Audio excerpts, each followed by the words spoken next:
All right, let's dive into the world of polysaccharides. These are the microscopic architects that, believe it or not, build everything from the food on your plate to the very fabric of life itself. So let's start with a little riddle. What do you think a big bowl of pasta, a comfortable cotton shirt, and the tough outer shell of an insect all have in common? I mean, they seem totally unrelated, right? But there is a secret ingredient, a hidden connection that ties them all together. And the answer is polysaccharides.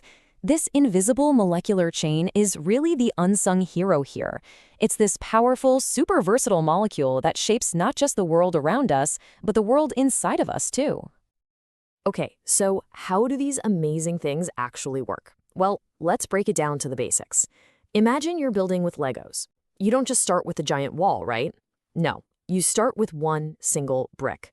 And that's exactly how we're going to understand polysaccharides, by looking at their fundamental building blocks. So our single Lego brick is what's called a monosaccharide. This is the simplest, most basic form of sugar, things like glucose or fructose. Think of it as that one little red brick. It's small, it's simple, and honestly, by itself, it can't do a whole lot. But when you start connecting them, that's where the magic happens. When you link hundreds or even thousands of these little monosaccharide bricks together, you get a polysaccharide. They snap together with something called a glycosidic bond. You can just think of that as the click that locks two Legos in place.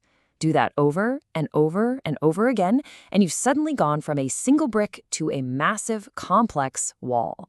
That is the power of a polysaccharide. But here's where it gets even more interesting.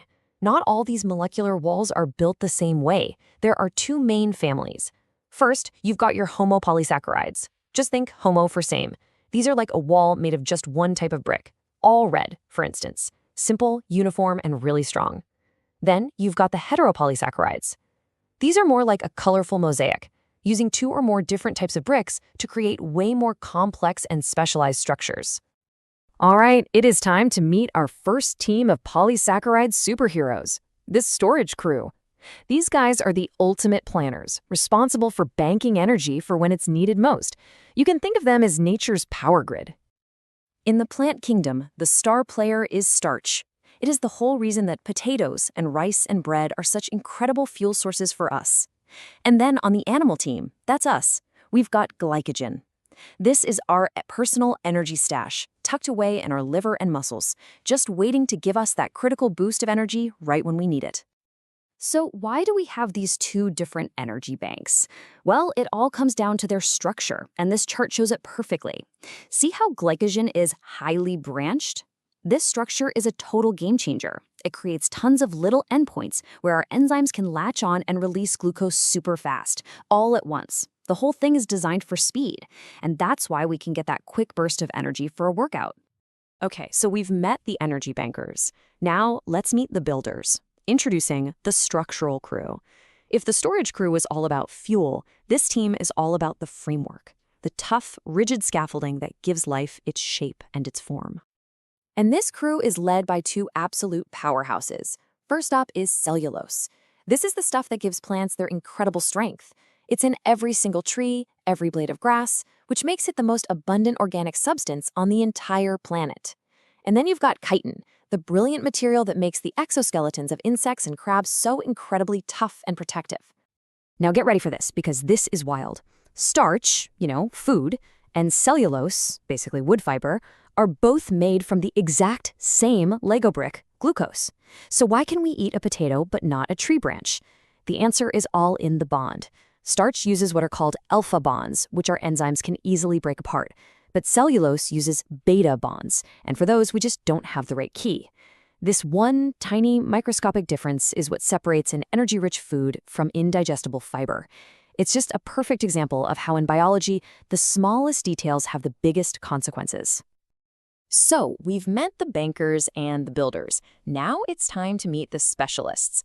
These are those colorful heteropolysaccharides we talked about, the ones built like a mosaic, giving them really unique and specific jobs to do, especially inside our own bodies. This specialist team includes a really important group called glycosaminoglycans, or GAGs for short. Yeah, I know, it's a mouthful, but their jobs are absolutely vital.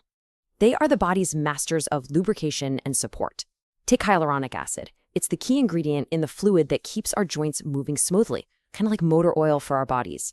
And then you have heparin, a natural anticoagulant our body uses to prevent dangerous blood clots from forming.